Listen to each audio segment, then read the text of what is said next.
The Bat is back, and so is Tim for a new movie review. We're going to talk about The Batman right now.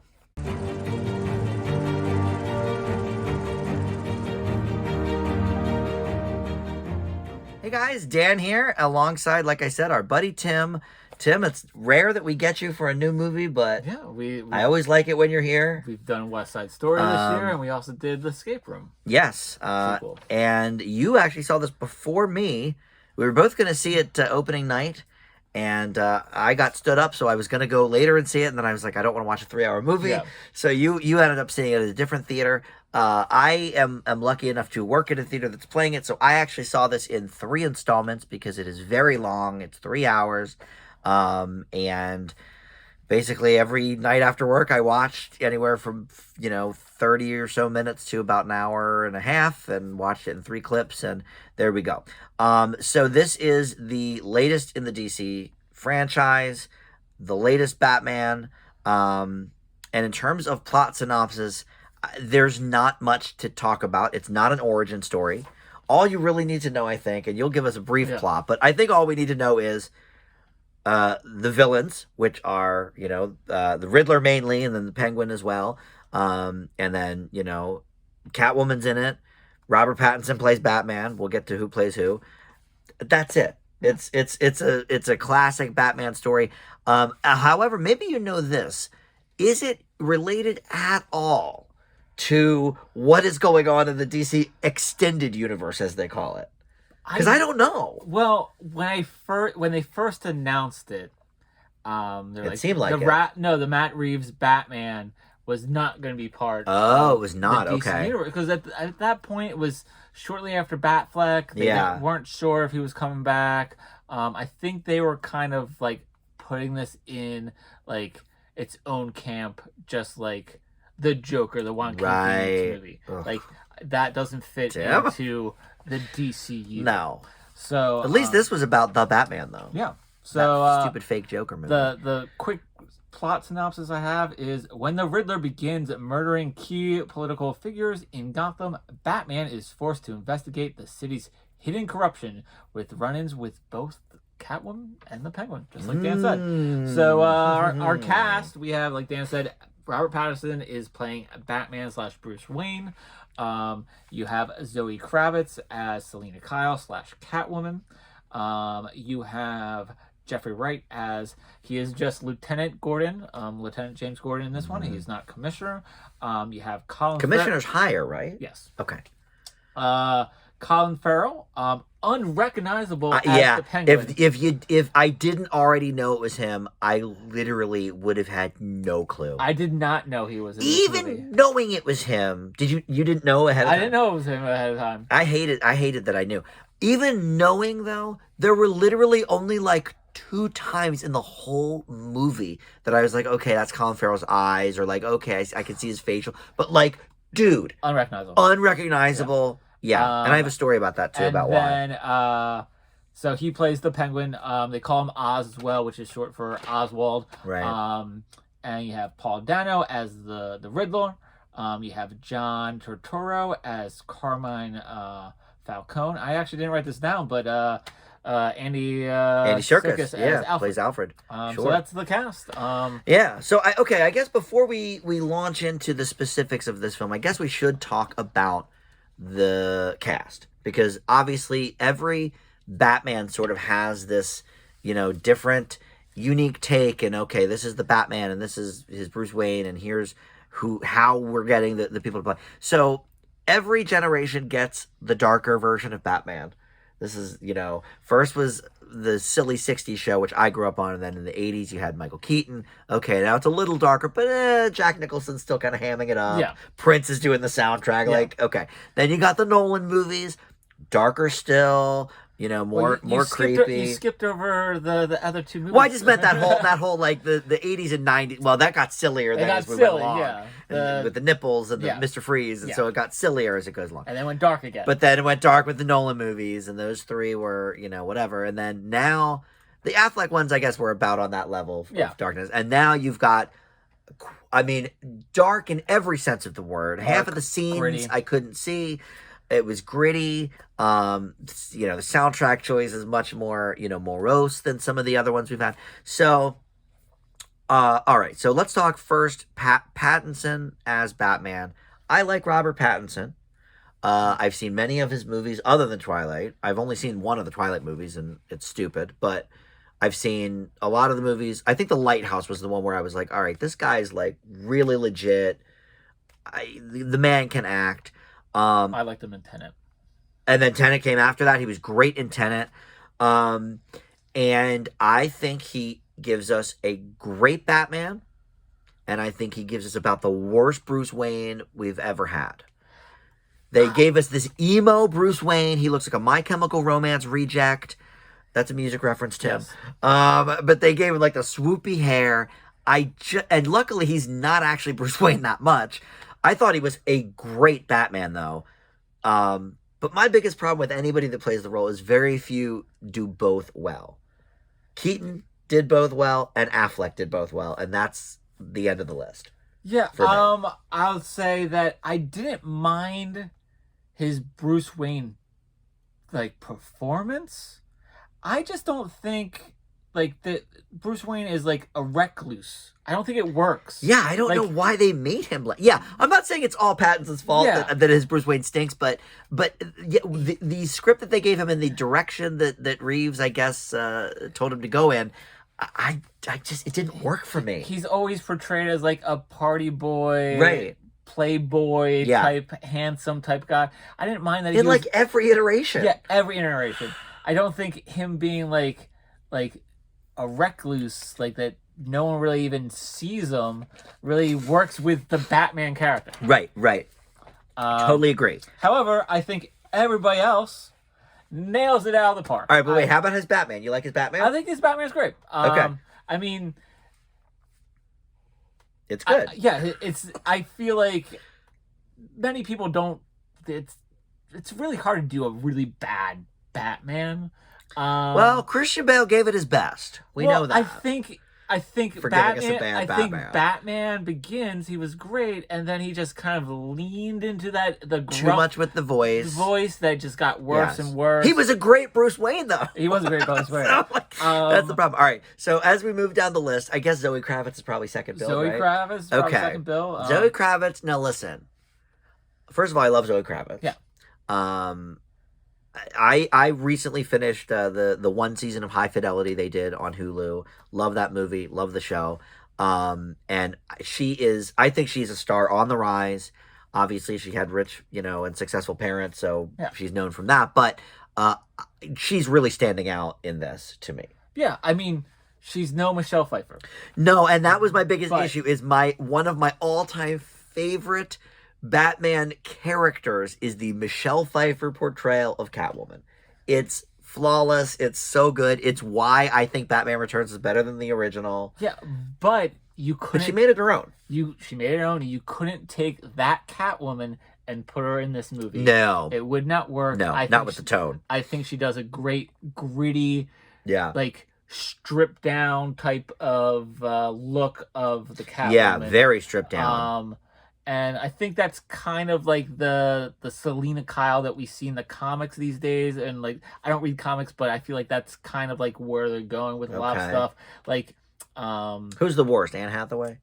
Or no, probably Halle Berry. Halle Berry. Yeah, I forgot about her. Yeah. Just because that wasn't a Batman movie. Yeah. I forgot, but yeah. I didn't mind Anne Hathaway Hathaway. was fine. She was fine. But compared to Pfeiffer and now Kravitz. Yeah. Definitely pales there. So, and I think she does a great Selena Kyle as well. Mm-hmm. So I think she's nailing it. Jeffrey Wright. I love their scenes together, by the way. Yeah, great, her and great, Pattinson. great chemistry. Really between good the chemistry. two. Yeah, very solid. All right, Jeffrey Wright, is he next? Yeah. Well, I mean, talk about their chemistry. I think they had better. I think that was one of the things is Christian Bale and Anne Hathaway. They didn't really have that popping chemistry. They did not. Where Michelle Pfeiffer and Keaton, they had that popping chemistry. Oh, for sure. So I think that's why we kind of look at a lot of people kind of throw shade at Anne Hathaway's for Catwoman because the chemistry wasn't there. But is that really her fault? Much like her and Franco at the Oscars, not Anne Hathaway's fault. Yeah. We know this. So okay. Yeah, Jeffrey Wright as Gordon. I think he did a great job. I mean, he did fine. He did fine. Have we seen better Gordons out there? Yeah. I think many that we've seen are better. I mean, you know, in the Nolan, you had Oldman, right? Yes. How can you be better than Gary Oldman doing anything? You can't. You can't be. I've been entrenched in Jeffrey Wright lately because he narrates this Lincoln documentary show on, I think it's Peacock or something, but I just was watching it for my TV news and reviews. So his voice has been in my head for that, and I saw him in this. I think he's fine here. I think he has I think the thing that he has great going for him is his voice. He has a great. That's why he's the narrator on the Lincoln thing. He's always had a great voice. He has a great voice for this. Yeah. But yeah, compared to Oldman, and listen, it's a shame that we have to not take this movie on its own merit, but with a character like this, you have to, because we all have all of these preconceived notions of what a character should be, and certainly people can take it in a different direction, but I don't know, you can't really see a Batman movie and not compare and contrast. Well, and you know, we're redoing Batman every 5 years. We're redoing it again. It's like how everybody hated Andrew Garfield's Spider-Man 10 years ago, but now they love him. Well, I think they don't get me started on that. It a little bit more. I guess I liked it from before, but for Spider-Man, I think everybody agreed that he was a great Spider-Man, not a great Peter Parker. Yeah, I guess that's and true. Toby it's the Bruce Wayne dilemma again. Toby was a great Peter Parker, not a great Spider-Man. Holland is both. Then Holland is both. Yeah. We need a both for the Batman, and I don't think we've gotten it since Keaton. Who do you think is not Affleck for you? I think Affleck's so good. The problem with Affleck is I love Batfleck. I do so like good. him.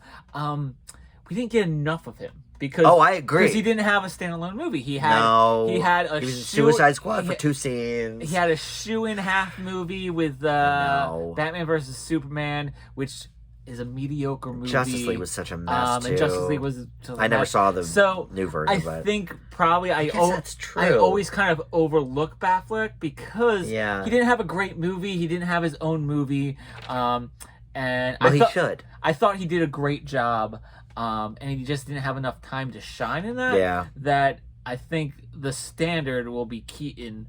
Until I really think so. Until I don't know when. But yeah, I agree. Get it right. Keaton, I think is the gold standard. All right, so who's next? We're going to talk about the two villains here. The two main villains. Yeah. Colin Farrell is Penguin. We already talked about him as unrecognized for the Penguin.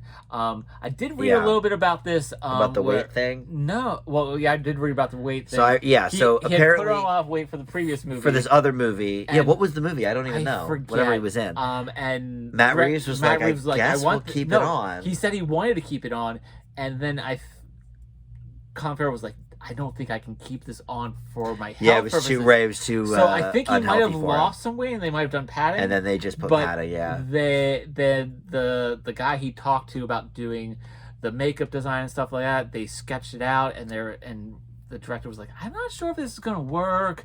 I don't know if it's realistic enough. Yeah. And they were like, let's try it, and then they. Yeah, Matt Reeves said he never even got to know Colin Farrell. No, because he was only ever Oz. He was only ever Oz / the Penguin. Yeah, Penguin. He never broke character. So crazy. And he's like, I don't think I met Colin Farrell in that movie. So I thought he was great. Was great. Paul Dano is the Riddler. I think this is intense. This Riddler. I think it is very. This intense. ain't Jim Carrey now. It's not Jim Carrey. I think they took different. it in a great direction. Yeah. Did you not like it? I think I thought it was a little too much. Actually, I think his performance was great. I wasn't the biggest fan of the costume choice. Okay. It's basically just sort of like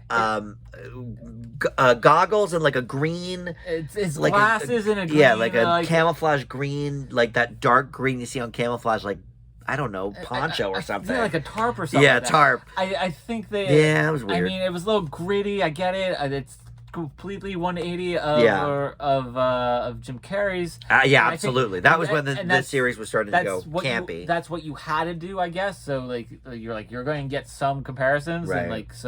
and the Riddler I feel like is usually very campy. So I liked what they did with that. My problem would be the costume. Like I don't think it was the costume was a little best. much. What about the intensity of the character? I Because think my God, talk about dark. yes. He said he had nightmares doing the movie, Paul Dano, and I believe I it. could see why. Like he's a psycho. I don't know. I don't know. Marvel and DC have gone two completely different paths with their movies. Yeah. Like the only way this could be darker, this series, is if they rated it R. This is one of the most like disturbing, creepy PG-13 movies I've ever seen. Yeah. Worse than the Joker. Heath Ledger's Joker was also very deranged, obviously, but this is like next level. Really, really creepy. I think Paul Dano is, I don't know. He seems like a perfectly nice gentleman, but all these characters he plays are always like really bizarre, and I don't know. Now I could see Paul Dano in this. Unlike the Riddler, or unlike the Penguin, where we're like, we have no idea it's Colin Farrell. There were definitely shades, even though he's got the glasses. Yeah. And there's definitely, he's still got the Paul Dano face and a little bit in the voice. Yeah. But real creepy though. I really, I don't know. Sitting there. I'm glad I watched this in installments because I think sitting there for 3 hours dealing with him would have given me nightmares. You have John Turturro as Carmine Falcone. He's fine. I think he did. I mean, I don't remember that character that well. Is he in other Batmans? no, he's usually like in the animated series and stuff like that. Okay, yeah. In comics. He was fine. I actually think he did a really good performance because usually he does a very. I usually see him in like stereotypical Italian mob, that kind of thing. Well, no, he was in the Transformer movies and. He usually does garbage. Is what you're saying. Or not garbage, but usually straight up comedy. Right. Very like hokey things. Yeah, more campy. The only other thing I can think of is Don't Mess with the Zohan, which is another garbage Very movie. well, that's another garbage, yeah. But I don't really, he was very serious, and I think he was very. Oh yeah, I thought he was great. He was great. Yeah. So and then Andy Serkis as Alfred. I didn't actually care for it. Well, my problem is that I forgot to write him down because I don't even think he's in the movie that much. He's really not in the movie that much, and there's better Alfreds. I would say most are better. Michael Caine. I mean, again, much like Commissioner Gordon, it's like, how do you almost get better than Michael Caine? But and then even that's kind of the gold standard. The Alfred, I don't know the actor's name, but the one that's in the Keaton movies that was in that foursome. I don't remember either. But I don't know his name. But he was a great Alfred. How about Lego Batman? We didn't talk about that. Lego Batman. Will Arnett does a good Batman too. Yeah. I think you almost have to compare because we get these movies every 10 years. Then what was Jeremy Irons the Batfleck one? Oh, I think so. Yeah. He was good. Yeah. I would say he was good. This was probably the worst Alfred. And I like Andy Serkis. I think I like him more when he's doing CGI stuff and the mocap, but yeah, well, doing Gollum and doing the apes and all that stuff. Well, but he was great. He was a great villain. Civil War, was that Civil War? Civil War. Winter Soldier.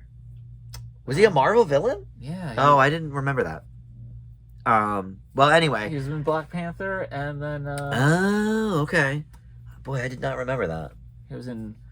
He directed something recently that I reviewed too. I forget what that was. Yeah. But anyway, so I don't know. I thought he was one of the weaker parts of the movie for sure. All right, so let's see.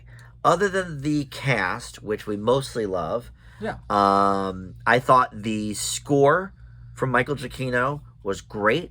Set the stage very well. Michael Giacchino does so many different styles of music. He does a lot of the Pixar movies.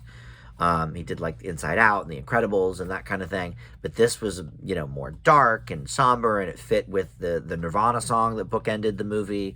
Set the tone very well, I thought. Cinematography, I thought was great. Yeah, cinematography was great. Very, very dark, gritty. Too dark though. It's too dark, Tim. I need to see what's happening in my movies. I don't think it was too dark. I think the stuff that was supposed to be really dark was that for a reason. I get it. He lives in the shadows. He lives in the shadows. We got it. And I think it worked well for this movie. I thought some of the shots were very creative. Yeah. I think my biggest flaw is it doesn't need to be 3 hours. That was my final thing was like, how's the length? It doesn't need to be 3 hours. I was feeling the length, and I watched it in 3 parts. Like, you could easily excise 25 to 30 minutes from this movie without missing anything.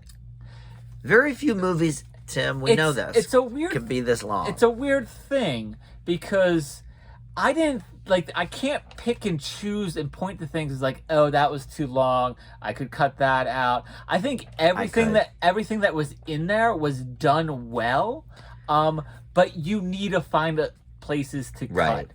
But there's scenes where like, and I'm not saying even cut full scenes, but just like, there'd be like, I don't know, him brooding and driving for like a minute and a half. It's like you could cut that whole thing out or at least trim it down to 40 seconds instead of 90 seconds. Like my go-to person for too long of shots is Quentin Tarantino and The Hateful Eight. Yes. Cut out horses. Cut out some of those horses. Cut out some of the horses. Like I don't think there was any shots that I could be like, oh, we need to cut this out or this out.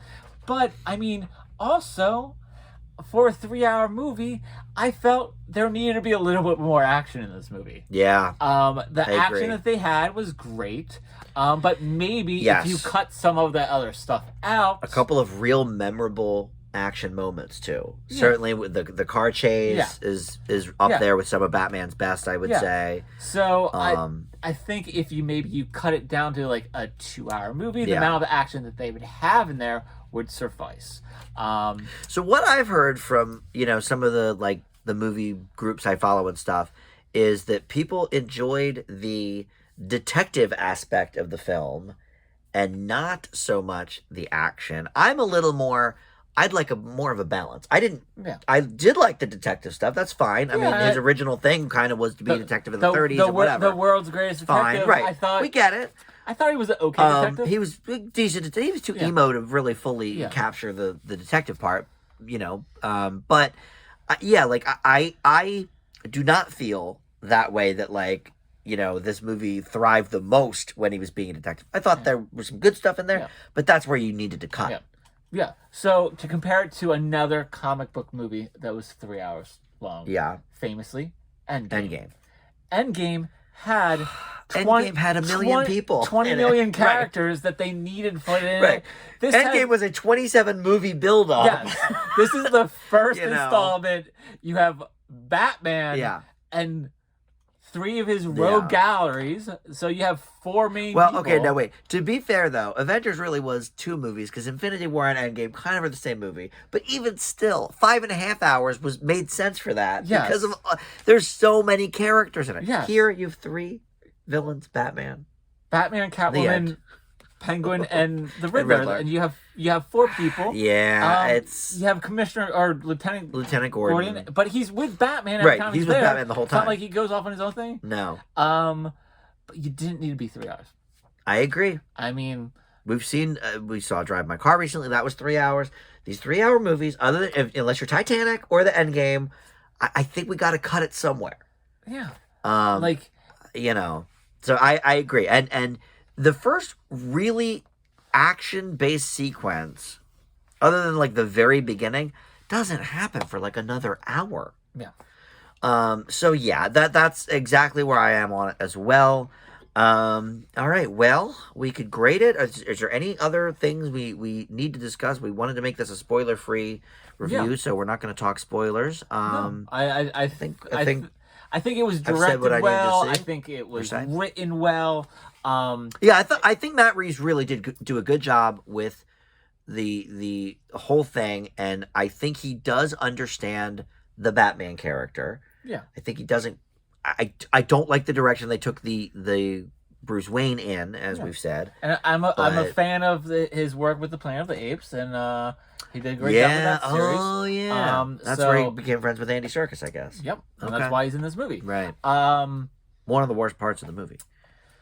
I think he did an okay job. I like the riddles okay. I expected some more riddles, maybe. I expected a little bit more riddling from the Riddler. Yeah. But it was perfectly fine. My grade for this movie is a B+.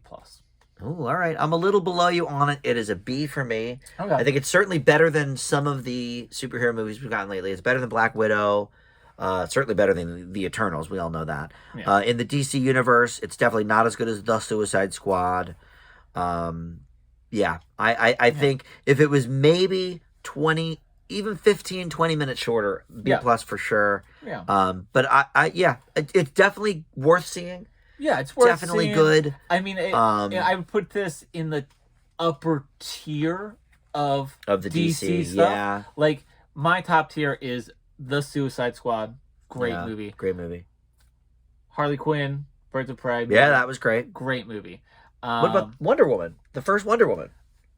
The first Wonder Woman. I love first Wonder Woman. I'm not a big fan of the villain standoff at the end. Okay. I think it gets a little cartoon, but that would also What about Shazam? That would be top tier as well. Wonder Woman. Shazam's solid. But the top two would be Harley Quinn and and the Suicide Squad, followed by Shazam and Wonder Woman. Okay. And then I would probably put this there because I enjoyed this better than Batman v Superman. I would agree with that. I'm a Suicide Squad 2018 or 2016, whatever it was, defender, but I admit probably B- is about the highest you could go really on Suicide Squad. Great characters. Yeah. I like the dynamic of the characters, great acting, but the story just wasn't there. This one had a better story. Yeah, I agree with you there, and I agree. It's number 5 in the lineup. Yeah. My top 4 is a little different, but I would say this is right under those. Yeah. So, all right. Well, Tim, this has been wonderful conversation. Yeah. Everybody go see The Batman. It's in theaters exclusively. It's Warner Brothers' first in-theater movie only since, I guess, Tenet. Because all their movies in 2021 were HBO Max. And it started off with Wonder Woman 1984, which was... Oof, that was rough. Yeah. That's one of the worst, actually, of the DC extended universe. Up there with the original cut of Batman and Superman. But all right, thank you for watching, everybody. We'll see you next time. Bye. Bye.